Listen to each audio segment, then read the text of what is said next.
one of these days I'm going to figure out how... Okay. Awesome. Stream good. Stream good. Question mark? Hold on. Alright, looks like we are good on YouTube. Making sure we are good on Twitch. Just give me a moment here. Let me go ahead and refresh the page. Aha! Beautiful. Okay. So it looks like we are good across the board. Alright.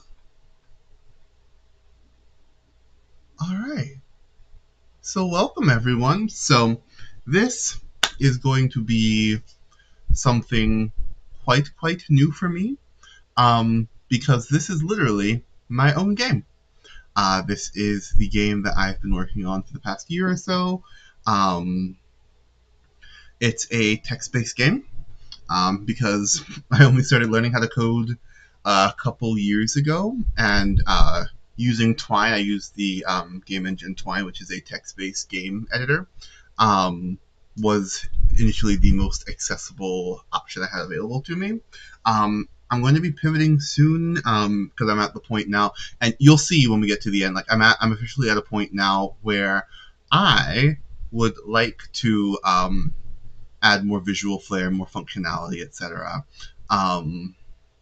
But right now, it has really served the purpose of like me trying to like get into the flow of what game dev, game design, etc. looks like. And honestly, I'm really proud of what I've accomplished so far, and I'm really excited to share it with y'all. So I'm going to go ahead and start by just reading this little introduction, and then we'll get into it. So, welcome to the Aldrian Federation. While we are known far and wide for our pristine beaches, athletic events, and world-renowned cuisine, our biggest claim to fame is our magical tourism industry, which allows normal people like you to experience a life built by mages for mages. So what are you waiting for? Journey to Aldria today and experience a world where you might not only fit in, but belong. The Aldrian Department for Magical Tourism is not responsible for any mishaps, magical or otherwise, that may occur as a direct or indirect result of your travels here. Spellcast responsibly. Alright, let's get into it. Alright. March 18th, 2096. I'm writing this quick little note in my journal in case something goes wrong with the Encephalon FD. I'd be lying if I said that a certain old-timey anime didn't have me worried about getting stuck in this world, or worse. But honestly, it's just my nerves talking. This isn't exactly completely new technology, and I'm not exactly a beta tester. Plenty of people have already sung their praises for this console. They specifically commented on how Brisbane Entertainment has absolutely revolutionized full dive technology. They say it's just as real as our own world, with some going so far as to say it feels more real. I have no idea what they mean by that. The thought is honestly terrifying, that I'll be lying in my bed completely unaware of my surroundings because I'm fully immersed in a video game world. Like, fully immersed. As real as this world, if not more, whatever that means. Still, what kind of gamer would I be if I didn't try it?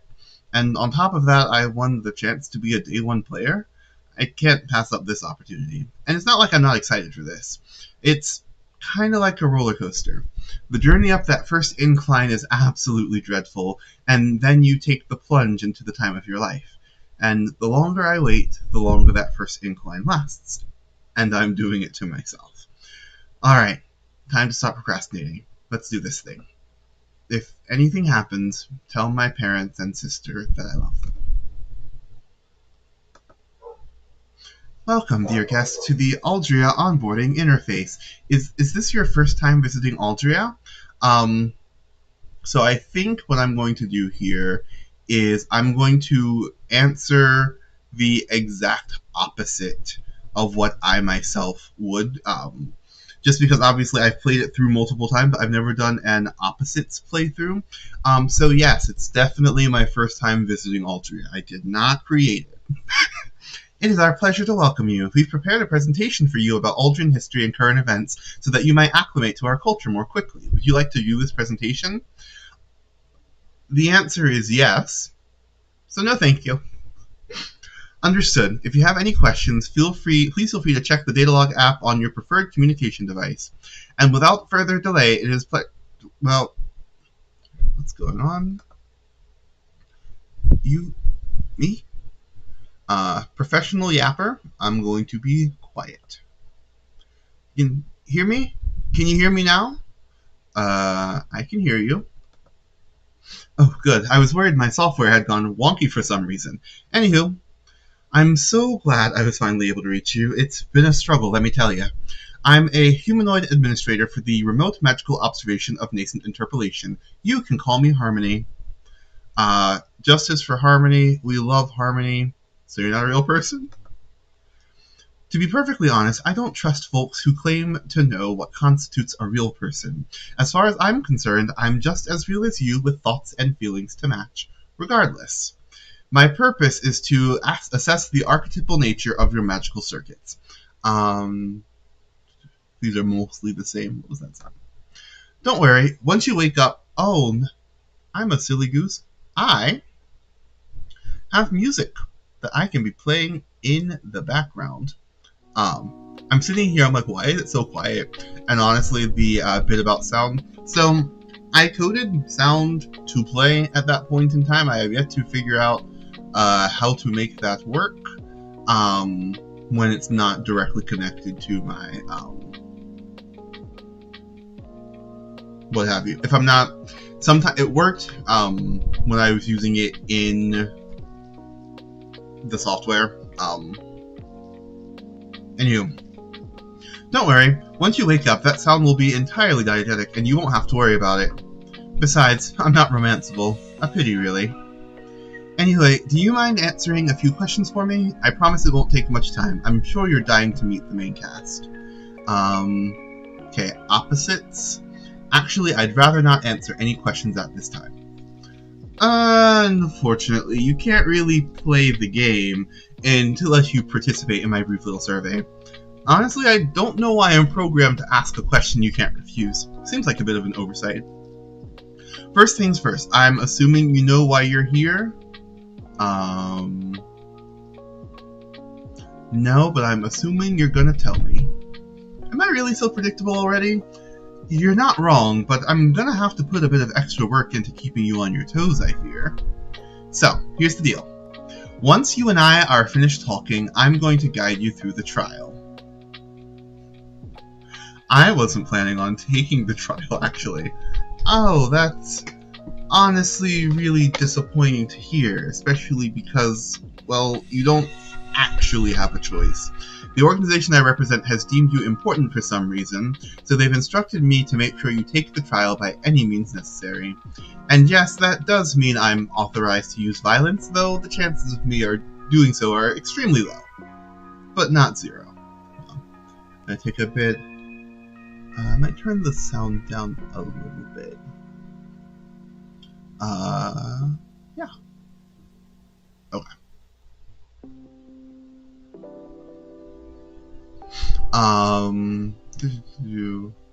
Why me? What is this organization? What do they expect me to do?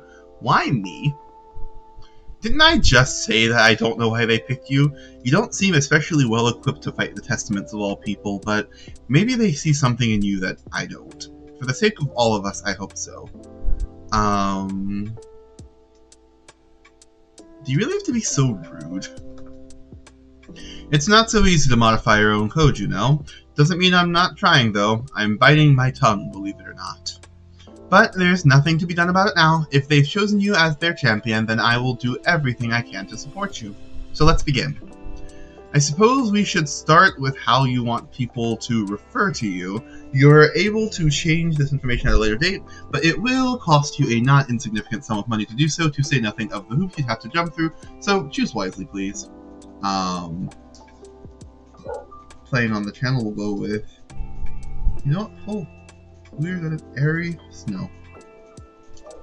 Nice to meet you, arysn0w. I've always loved that name. And what pronouns work best for you? Crap. Opposite. Ugh.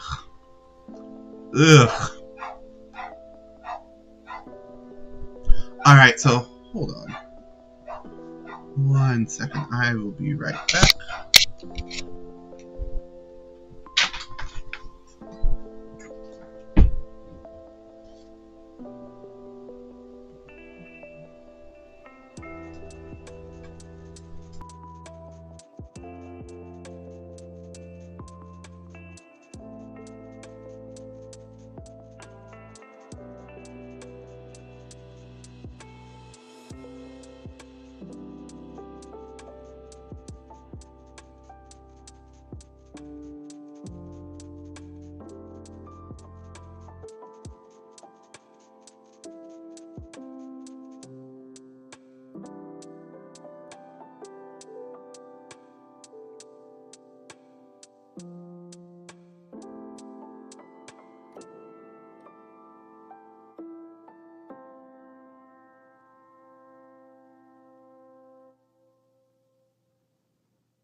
Back.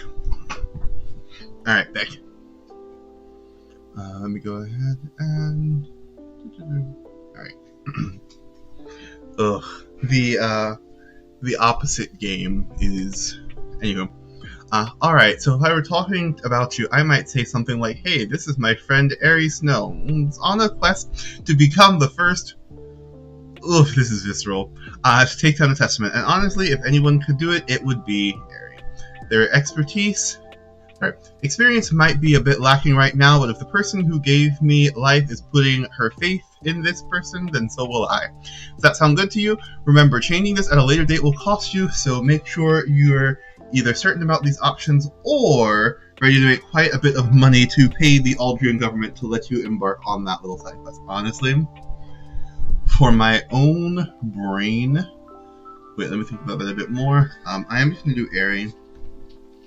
That's simpler.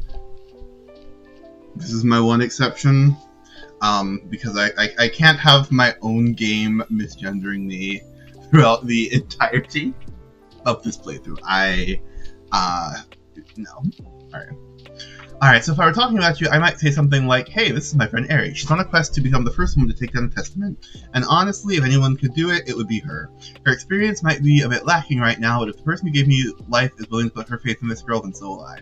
Does that sound good? Remember, changing this at a later date... typo. Hello.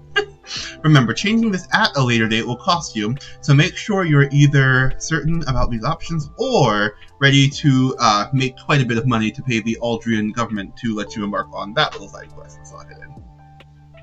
Alright then, let's move on to something arguably more important. Families.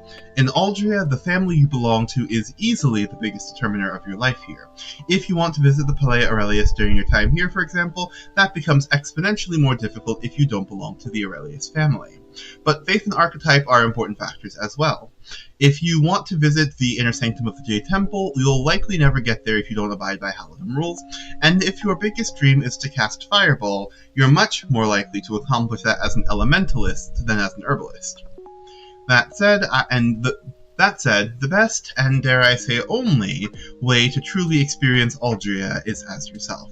I've hacked the system so you can have more flexibility in determining how your avatar manifests in order to give you the best chance in your battles with the Testaments, but if you end up with an avatar that doesn't feel like you, which we will, opposite day, it will backfire tremendously. Doesn't matter how strong your weapon is if you can't pick it up or aim it.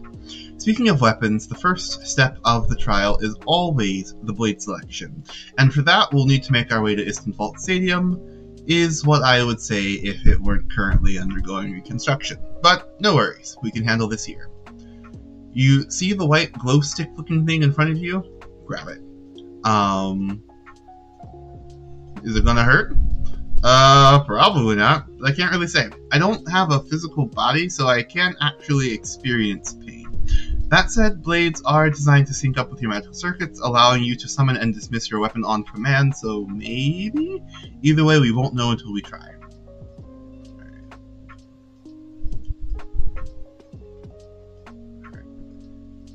Sorry, I'm still checking to make sure I'm not dropping too many frames, because that is a thing that I have habitually run into, so trying to figure out how to make that work.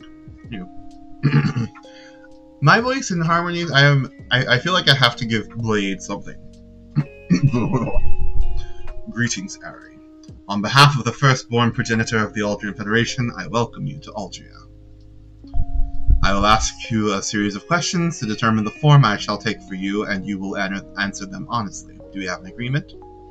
I don't really fancy myself much of a liar. Anyway, I will answer your questions. I will decide how honest my answers are as we go.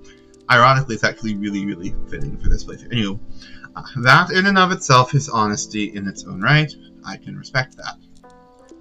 Now tell me, why do you fight? Opposite.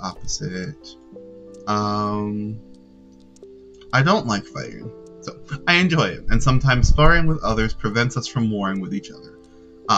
Honestly, I agree with the sentiment to an extent. Like,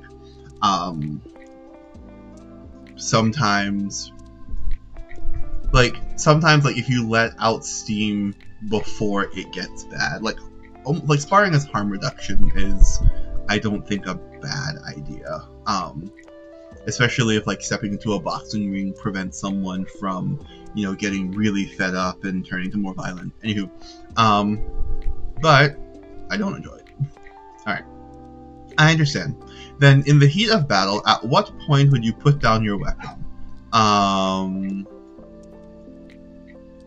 Hold on. I'm gonna go see if I can get my dog. I think she wants to come in. So, once more.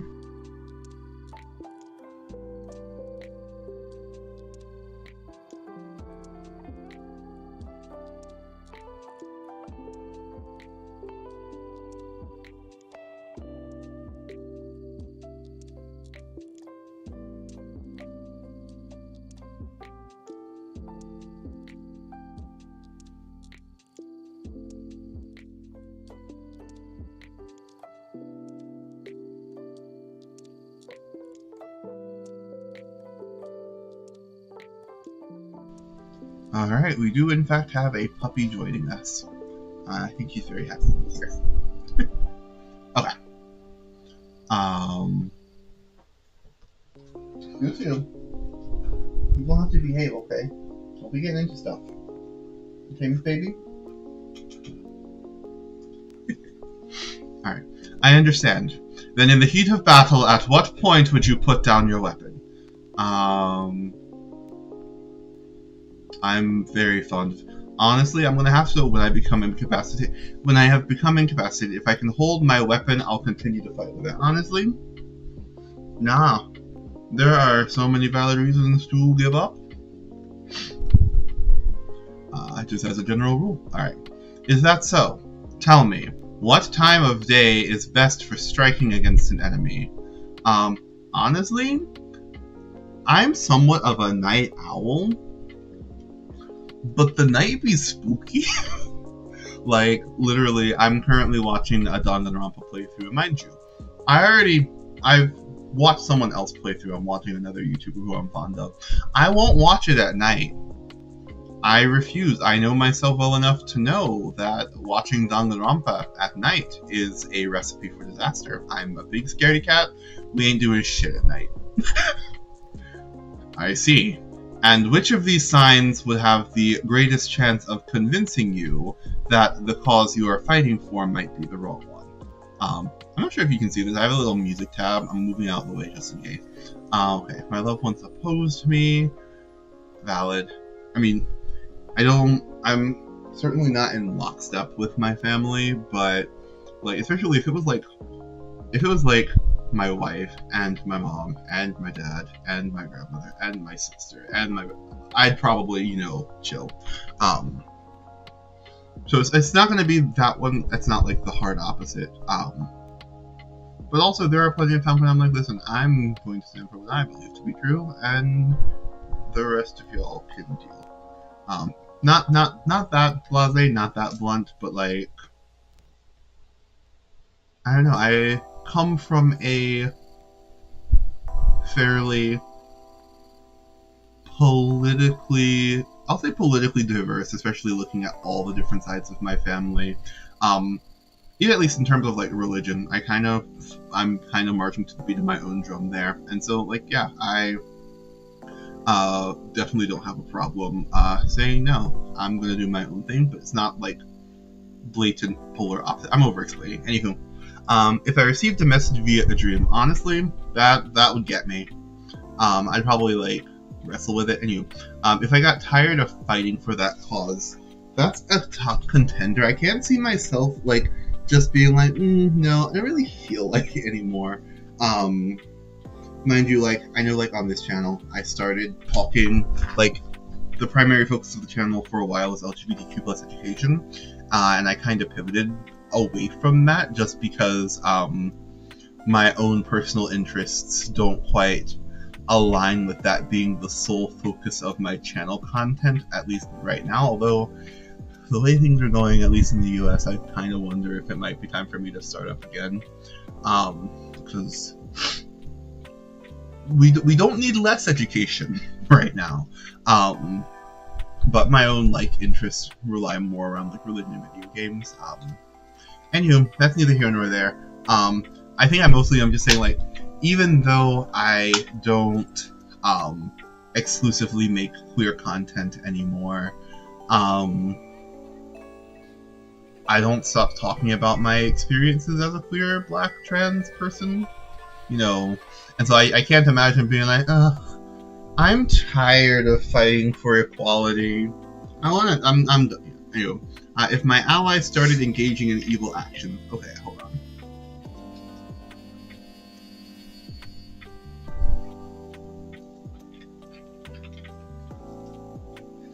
My issue with that one, if my allies started engaging in evil actions, is the fact that there are going to be evil people on any side of a conflict.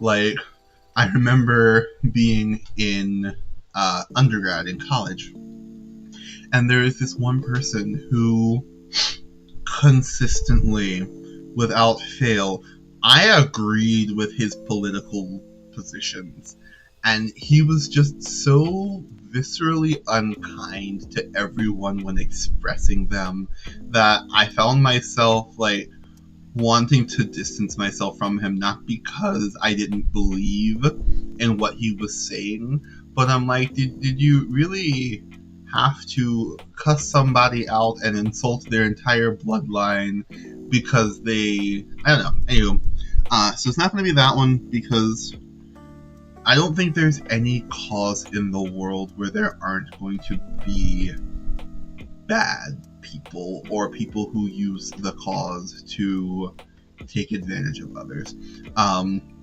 If I came close to death one too many times, that's going to be a top contender. I've gotten to the point, for the longest time I thought I was going to die young. My mental health was not great. And now I'm turning 30 next year, and I'm already aiming for 100. Like, I'm not planning on going nowhere anytime soon. I can't think of any cause that I wouldn't be willing to put my life on the line for, but I'm not looking to die anytime soon. If I became so powerful that my enemies became victims, so like if I got so strong that the people who I was fighting could not stand against me, honestly, at that point, I would just hope that whatever cause I, like, at that point in time, I just have the power to make good things happen for people, I hope. If I learned something about my cause that changed my mind, that is my, like, if I were doing this straight, that would be my answer.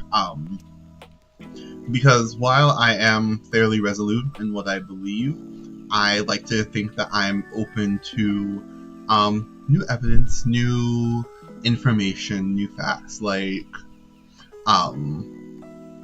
and I also, like, I try to be very public about that, like, especially, like, if any of y'all follow me on Instagram, I post a decent amount of, like, political and social commentary, and you can actually see my opinions changing on things over time, and how, like, waver here and there, and then learn new information, and then come back around and correct. Like, I think it's a really good thing to change your mind, not because you don't have principles, but because you do. You know what I mean? So yeah. Once I've committed to a cause, I simply won't change my mind. Honestly, I think it's going to have to be this last one right here. Because like I said, I do think it's good to change your mind on things. Mind you, like, when it comes to human rights, like, whether it's for queer folks, trans folks, people of color, women, etc., like, I'm not changing my mind on human rights. Like, that is one thing. But I like to think that I am someone who can be convinced of other ways to go about getting the thing, right? So to use a super non-controversial example at all, like in the US, those of us who live in the US, we're kind of famous around the world for having not the best healthcare system, right? And I have my personal opinions on how I think the healthcare system could work better. But I am more than willing to hear other opinions on how you might think the healthcare system could work better. And the thing is, for me, it's like, are we trying to make it so that people have more access to care at more affordable rates? Are we working to make sure that more people can get coverage, etc.? Because if your basic mentality is, we've got to figure out how to make insurance CEOs make actual butt tons of money, and that's our main priority, then no. Like, I'm not budging on that. That is not our highest priority. It's making sure that people are healthy and wealthy and wise and taken care of, etc. But, you know, me as someone who identifies as a leftist, as someone who's, you know, a conservative, is like, this is how we help people get healthcare for cheaper, easier, etc. I might disagree with their strategy, this hypothetical strategy, but like, that's not. We're working towards the same goal. Meadow, we've got two options right now. You can be in here with me, or I can. You can go to the living room if you want. Come here. You want to go out? I saw your ear. Okay, hold on. I'm on it now.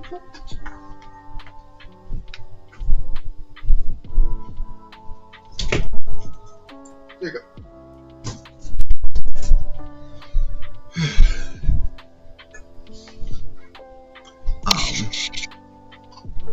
So yeah, I'm probably gonna go with this one because, oh wait, hold on, sorry. And which of these signs would have the greatest chance of convincing you that the cause you are fighting for might be the wrong one? We're talking specifically cause, not strategy. Honestly, with that in mind, because I reread the question as I come back, it's gonna have to be this one. I can't imagine of just being like, I'm tired. I'm done. I give up. Okay. I have no more questions for you, except I can't help but wonder what someone as fascinating as you might use me for. Blades such as myself, have far too often been used as tools of tragedy and injustice, but we have also been used as instruments of salvation and liberation. Though, at the end of the day, I suppose it isn't up to me to determine which paths are good and which are evil. I exist only to be summoned and wielded. If there is any humanity left within me, it can only be expressed to the degree that my wielder sees the humanity in themselves and in others.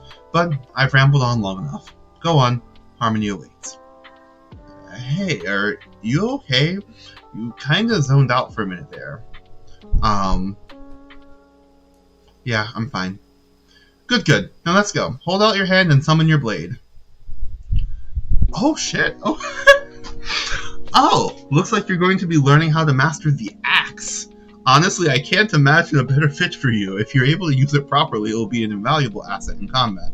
Honestly, I don't think an axe is fitting for me per se. That said, I do enjoy Some of my family lives in some pretty like wooded, foresty areas, and I do enjoy chopping wood. Like, I do like the process. Like, it's fun, especially like. So obviously the ones that are like clean breaks are a lot of fun. And there are some where it's like you've got knots in the wood, and those are just absolutely horrendous to deal with, especially like when it's a super hard knot and you swing the axe, it just like reverberates through your entire back. Like that sucks. But I do like the ones where it's just like sometimes it just takes like 2 or 3 good whacks to like. Can't imagine wielding an axe in battle against people. That's horrifying. But here we are. Okay, so okay. Side note, you've probably noticed some of your stats have changed as a result of your blade taking its official form.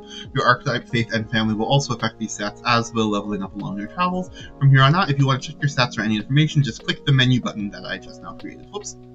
Alright, so Ari, F. Still figuring out archetype, faith, and family. I'm very intrigued by this absurdly high stamina. I kind of like I kind of like that. Speaking of someone who, when I play through as myself, my stamina is usually like my lowest score, which is true to form because I be EP, okay. Speaking of which, the combat portion of the trial will be the last thing you do. At that point in time, I won't be able to help you, so in the meantime, I'll give you the opportunity between each portion of the trial to ask me a question about what to expect. Do you have any questions at this time? Honestly, I think the most on-brand thing I could do for an opposites playthrough is to skip all the questions, and I will not do that.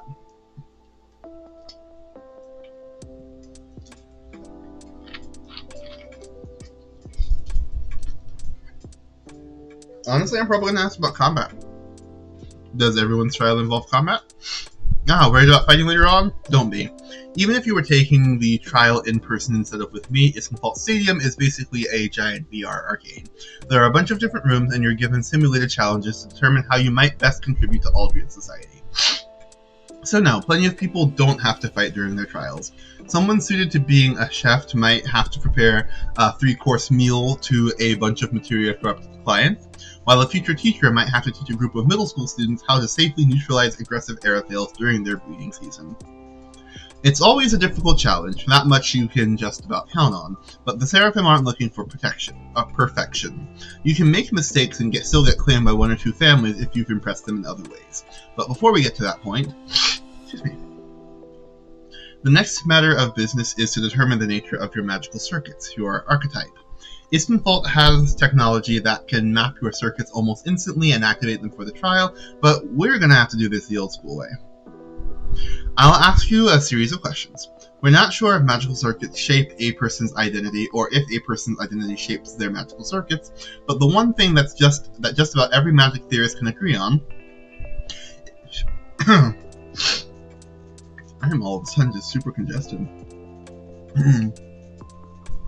And Kostratanine, controversial of a figure as he might be, developed a way to determine a person's archetype with 87% accuracy using just 5 questions. Only 87% accuracy? Hey, less than a decade ago, this process would have taken days and still would have only been about 96% accurate. The expediency of this method is definitely a worthwhile trade-off. Now then, shall we begin? Yes, let's begin. So, you've been challenged to a duel. How do you intend to fight? Strike first, strike hard. If it's the battle they want, it's the battle they'll get. Focusing on defense is the way to go. You can't break someone who is unbreakable. I'll attack when I must and defend when I must. The best strategies rely on balance. Or wait, why do I need to fight anyone? I'll just decline the duel. Opposite. Okay. I want to follow this route just for funsies and also because I know what it is. So yeah. As sensible as that might be, it's unfortunately a valid option. Wait, what? Didn't you say I wasn't a real person? How should I know? Anyway. Sorry. I'm not gonna lie, I love that little loop just because, way back when you have the option of saying like, hey, what does an administrator of interpolation do? Or I don't think you're a real person. And so I like that little loop. I don't know. I'm being goofy. Anywho, real talk. What is my actual opposite? Strike first, strike hard. If it's the battle they want, it's the battle they'll get. I am notorious, whenever I play this type of game, to rely super heavily on defense. Currently, Fate Grand Order had their big raid. Took me 50 turns. 50 turns for 10 battles. And there are folks who are like, hey, I managed to do it in 12. And I'm like, that is fantastic. Couldn't be me. Alright. Of these 3 treasures, which do you first relinquish? Okay, opposite. Body, mind, soul. Opposite. I'm relinquishing my mind. Order or chaos?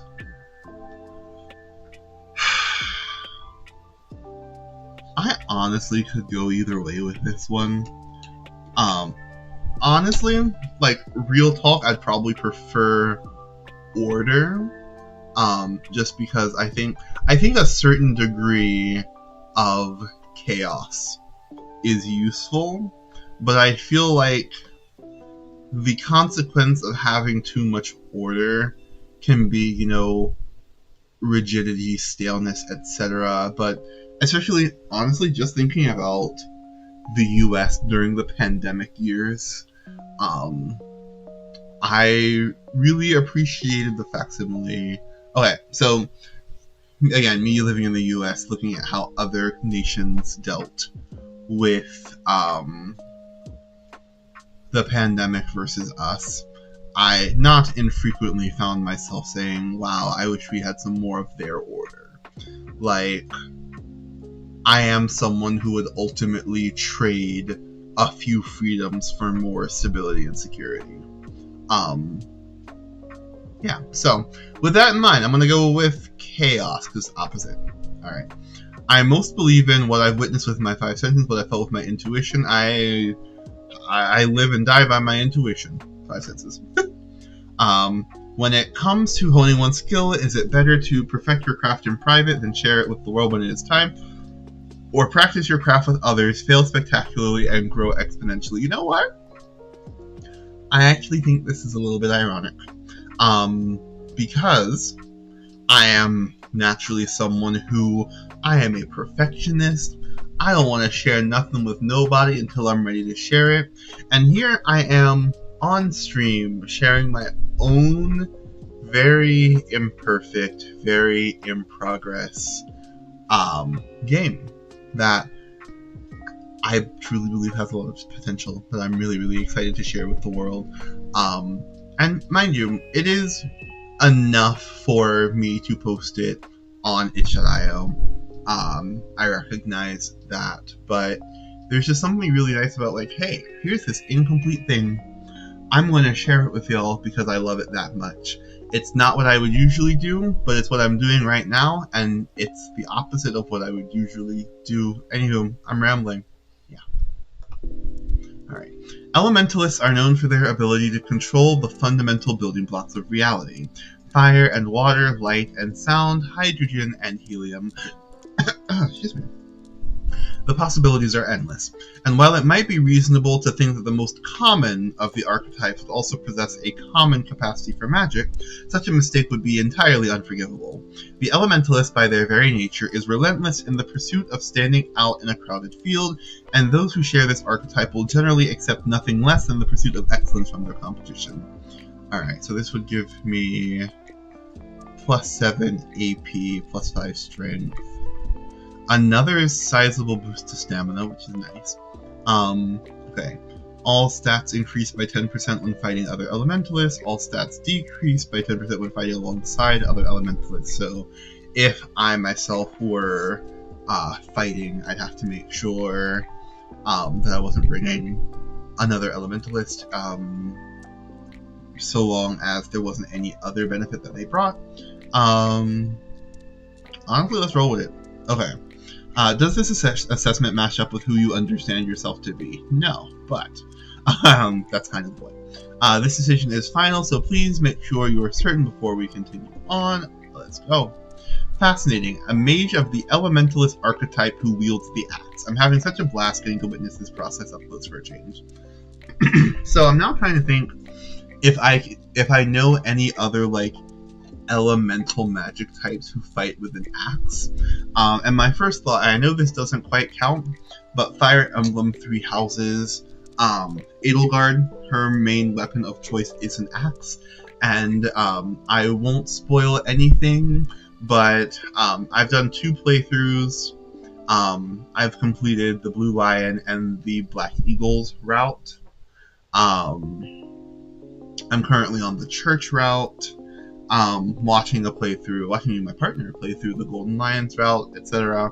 I'll just suffice it to say that Edelgard has relationships with fire.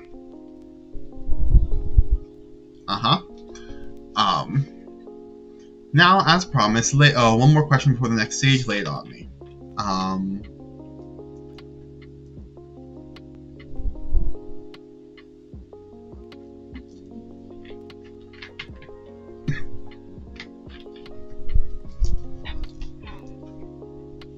Honestly, the one I'm technically the least interested in.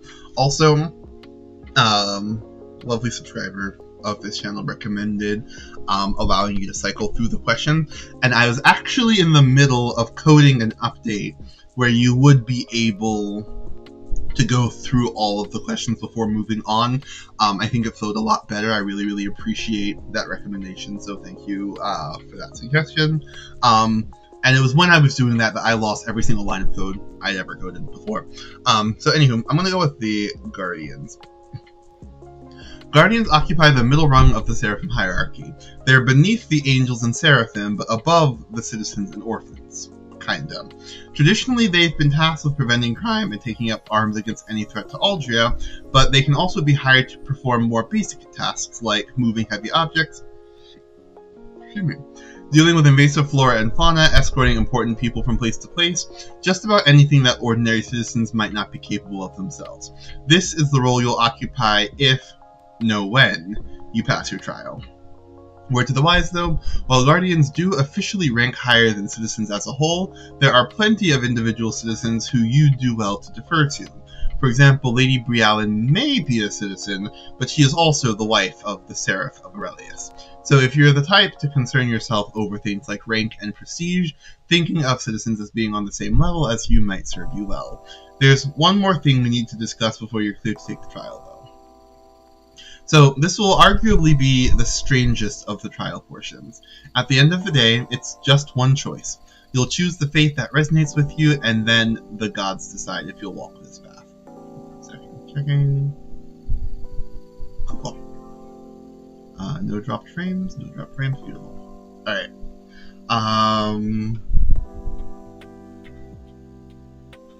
Wait, I'm not even sure if I believe in any of these vows. What do you mean the gods decide?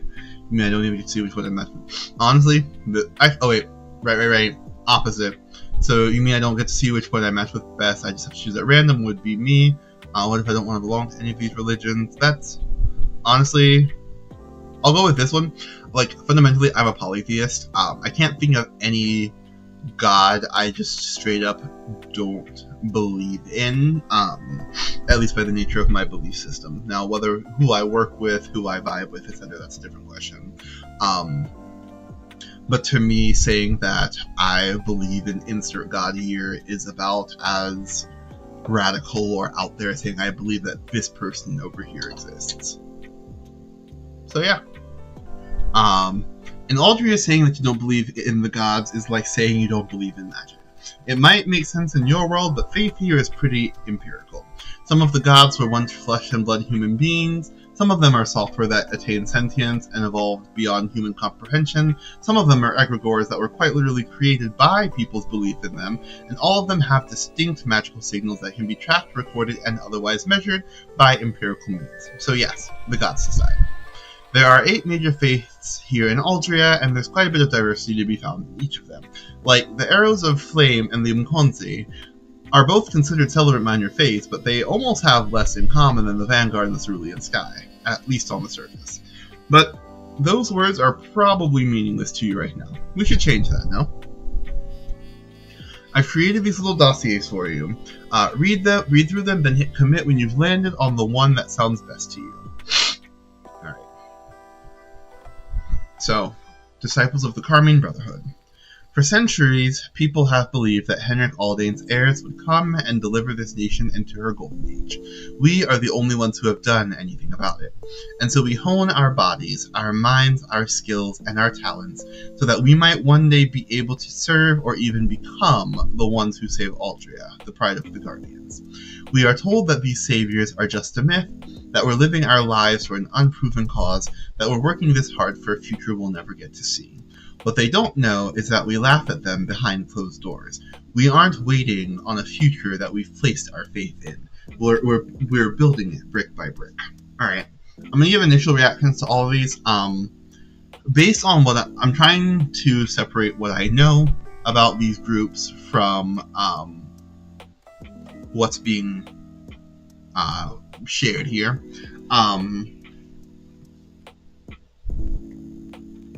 So, very much an interesting take on, like, the idea of waiting for a messiah or believing in a specific messiah. I'm kind of getting the sense of, like,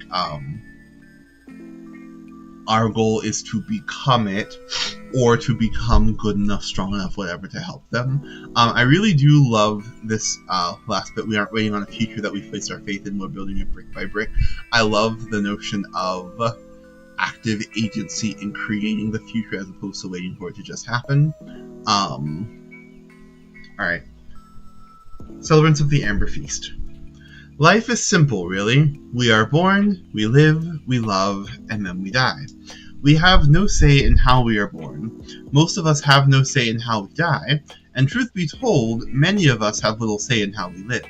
But love, that is something we have a say in.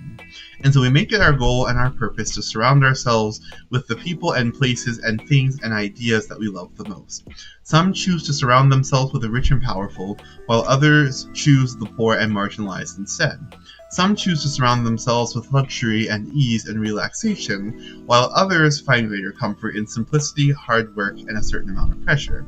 It is all the same to the goddess, who is the very essence of love. All is permitted so long as your heart has led you there.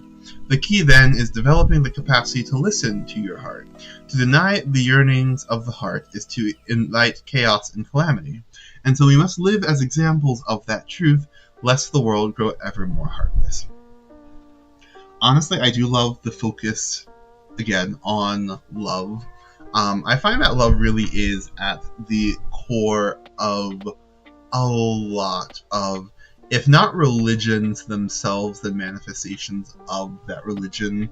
The question obviously here is how one defines love, because growing up in a rather... I grew up in a pretty, like, fundamentalist evangelical Christian. I know that in those cases, love is often used to refer to things that, at least from my perspective, are not loving. They're used to promote, when love becomes hateful rhetoric and attempts to strip people's rights away via legislation and attempts to force everyone under the sun into believing the way you believe, under pain of death, etc. Like that sort of, like, not pain of death, but actually no, pain of death, literally. Do what we say or else you'll burn in hell, because God said so. Like, that's, and so how one defines love, personally, I'd probably not go with it just because I don't love the fact that that's not clarified, personally. But we're looking for the opposite, and I wouldn't say this is the opposite. I feel like there's a lot happening here that I really do resonate with. Alright. There are those among us who believe that Henrik Aldane was a god. There are others who fervently disagree. There are some who believe that there is a god even greater than the progenitors. There are others who fervently disagree. What we all believe, however, is that the seraphim are the closest any of us will ever get to seeing the divine face to face in our lifetime. And to that end, we carry out their will for Aldria, so that we might all receive the mercies of the Seraphim, prosperity, peace, justice, equity, and everything else that makes Aldria a place worth living. There is no aspect of Aldria where the life... there's no aspect of Aldrian life where the sisters of the cerulean sky and the brothers of the azure dawn cannot be found, and we pride ourselves on being the reason that why so much of Aldria runs flawlessly. We rely on the Seraphim just as much as they rely on us, and the prestige that comes with this position is matched only by its responsibilities. So far, if we're going for opposite, this is the one I'm going to end up going with. Some of the folks who have playtested it for me have pointed out, they're like, wait a minute, this is a very binary. There is a non-binary option if you choose they, them pronouns and you really resonate with the sisters and brothers. There is a secret non-binary option. I didn't click that. I clicked she, her. But like, if your gender marker said X and you chose this one, there are options available for you. This is not non-binary erasure, speaking as a fellow non-binary myself. But as a general rule, I find that I take issue with folks who, with the idea of gods as humans or humans as gods, or humans who think themselves to be, profess themselves to be, believe themselves to be gods, which I'm not saying the Seraphim are, but I don't think I would be quick to join a group that believes that to be the case. So right now, this is my primary target. Let's keep looking. When someone expresses the desire to walk the path of the Jade Temple, they will be asked to place their dominant hand upon the Time Crest. There they will see paradise promised by the Holy Mother, along with the role that they are meant to play in it and the greatest cost they must pay along the journey. Is paradise worth it if it comes with the knowledge that walking this path means you would die in a week time? Would it change your perspective if you knew you only had a year left anyway? How about a month? How about a day? Is paradise worth it if it comes with the knowledge that you must one day put your family to the sword? Would it change your perspective if you knew that they were conspiring against you as we speak? Or if they were planning to wage war against innocents unbeknownst to you? It's one thing to abide by faith when you can't see the path in front of you. Are you able to pursue paradise when you know exactly what it will take? So, I find this one super appealing, so I'm not going to click it. But just so much of, at least growing up Christian, so much of faith is rooted in what you can't see, what you don't know. So this is I really like, this sounds so self-gratifying. It's not what I'm trying to do. I really do. Again, I created the game, but I also really, as someone whose nerdy special interest is religion and video games, I really, really like playing around with concepts that we are familiar with. And so this is the exact opposite, where it's like, it's not about, you don't know what's coming next, you just have to put your faith in something. Like, do you believe in what you have been promised to the extent that you will take difficult steps in the pursuit of it? Because I think, at least in my context, right? Nah, I'm rambling. I'm also strangely dissociated. I should probably take a nap soon. But I am finishing this playthrough. I'm committed. Not committing, just committed. It is all well and good to preoccupy oneself with devotion to the gods, but it is not our calling. Instead, we seek to understand the root of all phenomena, both magical and otherwise, unique to the Aldrian subcontinent. It would seem that magic is not commonplace anywhere else, and that much of our flora and fauna can only be found here as well. All the more reason to unearth the secrets behind these gifts that we were chosen to bear.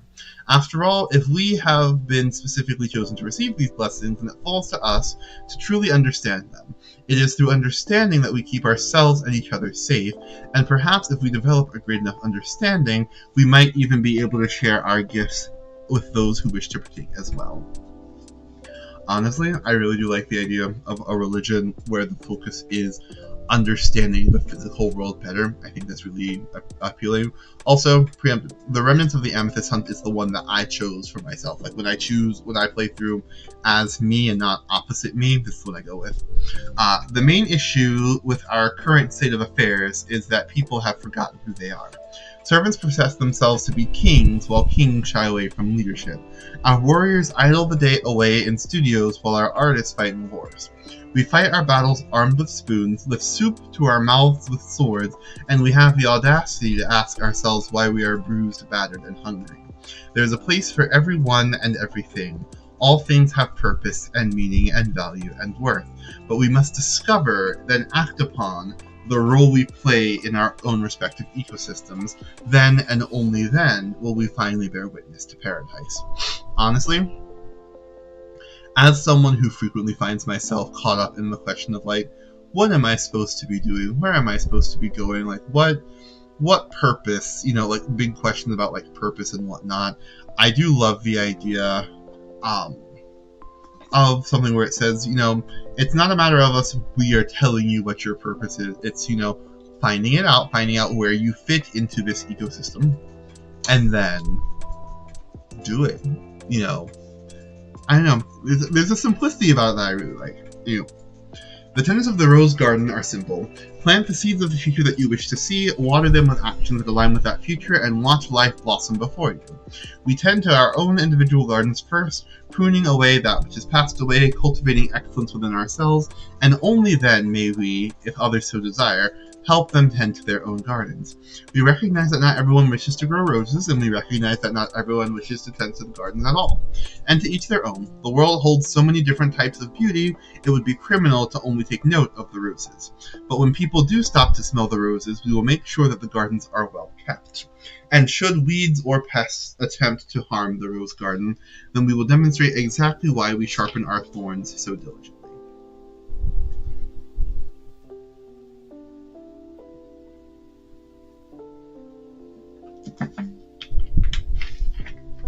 Just based on this, definitely find myself wanting to know, okay, what do you mean by roses? What do you mean by gardens? What do you mean by thorns? I think that one's, in a way, self-explanatory, but still like, whew. But no, it gives very, like, stoic vibes, very, I don't know. And lastly, Vanguard of the Fallen Angels. They were so desperate for unity that they would rather excise those of us who didn't fit in than create a place for us in their new world. Excuse me, Jesus.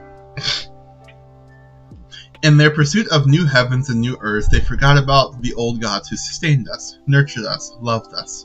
We did not ask for their unity. We did not ask for their guidance. We had our traditions, our rituals, our practices. We did not ask for replacements. And so we hold fast, unwavering, and unchanging to the world that existed before the four progenitors stepped in. Many of us do not oppose them, or their religions, or the systems of power they established. Not necessarily. But what makes us who we are is that all of us will fight anyone and everyone who stands between us and our beloved fallen angels. Alright, I'm maintaining that per opposites we are going to become members of the cerulean sky. The wind whistles through the trees, and for some reason you know intuitively that the faith you've chosen has chosen you in return. Hey, congrats. You found religion. I've heard that's important or whatever. Alright then, last shot for questions. Fire away. Straight up, I want to know what a testament is. So I'm going to choose has your opinion of me changed at all now. It did, and now it changed back. You're a real piece of work, you know that. It's probably why you're going to do such a kick-ass job. In just a few minutes, you're going to wake up. You may remember me, you may not. But I hope some part of you will remember what I'm about to say. Be yourself. Or in this case, the opposite. The people who are waiting to meet you are waiting to meet you, not the version of yourself you think you should be. There's no way to tell what the right choices are before you make them, and even after you make them, they might not pay off in the way you think. Just don't think too hard about it. Be true to yourself, and the people who stick to your side will be true to you. That's all for now. The journey ahead will be difficult, but against my better judgment, I believe in you. After all, you're the one who... And suddenly it feels like you're waking up from a long sleep. But something's definitely off here. For starters, you don't have to open your eyes to realize that you're lying on the ground, grass brushing against your skin. The sound of leaves rustled by wind, distant insects fluttering their wings, and even more distant birds singing songs with lyrics you could never hope to understand, all reinforce that you're likely in the middle of a forest somewhere. And as you become aware of a gentle growling nearby, it starts to make sense why the bugs and bees have fled so far away. You open your eyes to find yourself in a forest clearing, and about 15 feet away you spot the source of the growling. A large, unfamiliar feline creature with long horns, piercing blue eyes, and deep black fur with iridescent streaks of blue and purple. For the time being, it seems intent to maintain its defensive position in the woods, for as intimidating as it may be, it seems equally intimidated by you. It flinches but keeps its feet firmly planted, and as you quickly shift to a position where you can flee more quickly if you so choose. But changing positions has also alerted you to two important pieces of information. You've already summoned your axe without much conscious thought, and the game was kind enough to place a single stick of jerky in your pocket. Welcome to your first combat event. Combat events primarily differ from battle in the sense that battles rely largely on the skills and spells you learn while journeying through Aldria, while combat events revolve around mechanics that are unique to the combat event in question. That said, whether you find yourself in a battle or in a combat event, it is recommended to pay close attention to your HP, AP, SP, and MP. HP is the amount of damage you can take before becoming incapacitated. AP is the amount of energy you can expend before becoming exhausted. SP represents how many actions you can take in a single turn. MP represents materia accumulation. If this stat reaches 99, you become corrupted. For the purposes of this combat event, your AP has been set to 2. Now figure out how to deal with this arysn0w. The arysn0w begins walking towards you slowly. The sound of its enormous paws hitting the ground are almost hypnotizing, and its growls start to sound almost like purring, then almost like singing, then almost like humming, then almost like singing. Okay. So I am holding an axe in my hand as a big kitty cat approaches me.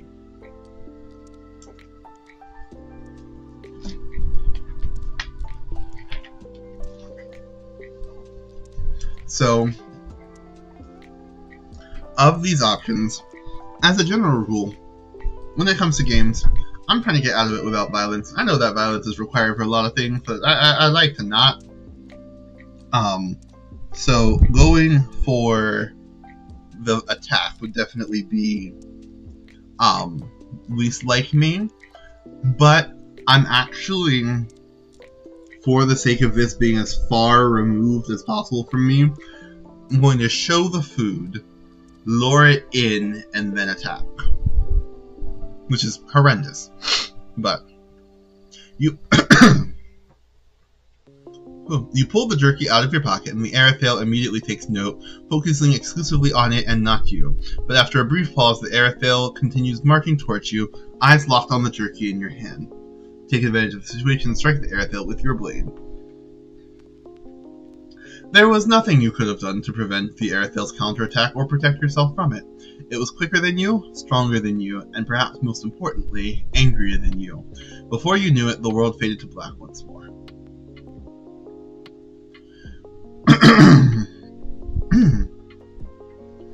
Alright. Also looking, okay. Most out of favor with Viridian right now, most in favor with Olive. You awaken to the sound of a crackling fire, and as you stir, you find yourself lying on a mildly uncomfortable cot covered by a thin blanket. Hey, you're awake! Glad to see it. It was a bit touch and go for a while there. That pussycat really did a number on you. You open your eyes to see a man approaching you. He's got a young face and a beard that seems to be desperately trying to hide that fat.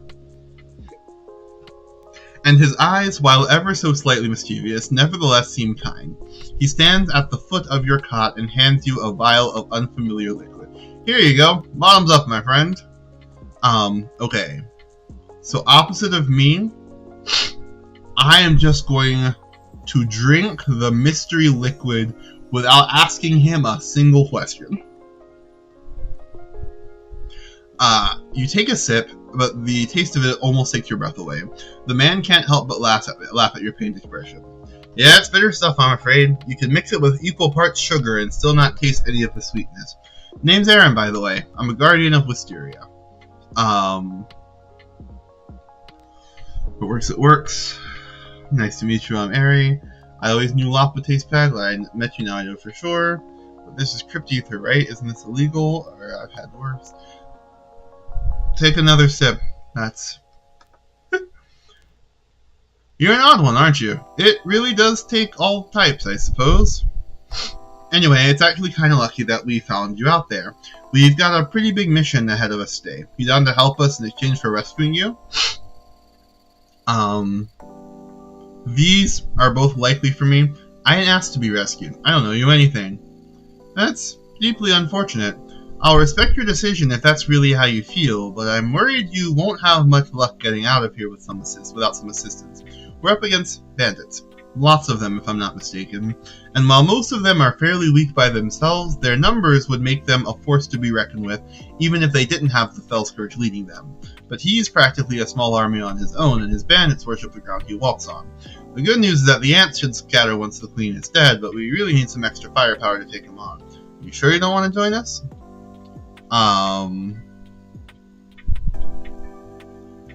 Okay, most unlike me. Not this one. Honestly, of all of these, I can't imagine myself waking up after being knocked unconscious by a large cat and being like, haha, let me take the lead. That's just, I don't think it's my jam. I don't think that's who listen, I admire folks who could do that. It wouldn't be me. I appreciate your boldness, but let's compromise and fight as equals. Something tells me we might have something tells me we have much to learn from each other. Suddenly, a woman draped in an orange cape barges into the tent. Sorry to interrupt, Aaron, but we've got trouble. We're surrounded, and they're setting fire to the woods to cut off the escape routes. Sounds like they don't have an exit plan either. Either they fall or we do. Let's do this then. Erica, Ari, roll out. Honestly, it's funny to me that we have Ari, Aaron, and Erica. That was not on purpose. At all. Alright, yay! Okay. Thank you for playing this pre-alpha version of Aldria, title subject to change.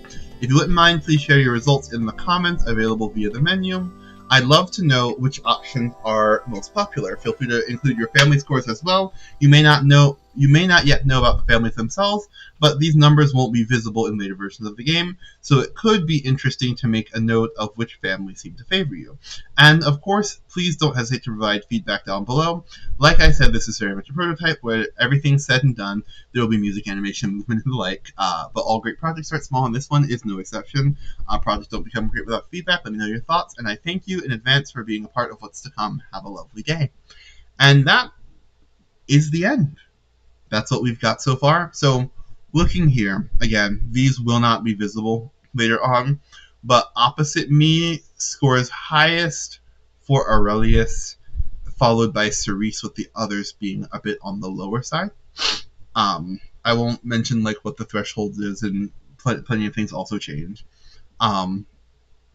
Looking here, we've got Ari the Elementalist with an axe blade. Faith that didn't record for some reason. I'll have to look into that. With 10 HP, 12 AP, 9 Strength, and so on. Okay. So, I am actually going to leave this in the comments of the video, so if you made it this far, you will understand what's up. Am I not still alive? Oh, no, I am. Okay. Sorry. Weird computer glitch. So I'm going to go ahead and leave this information in the comments. I encourage y'all to do the same. But yeah. Gotcha. The music ended.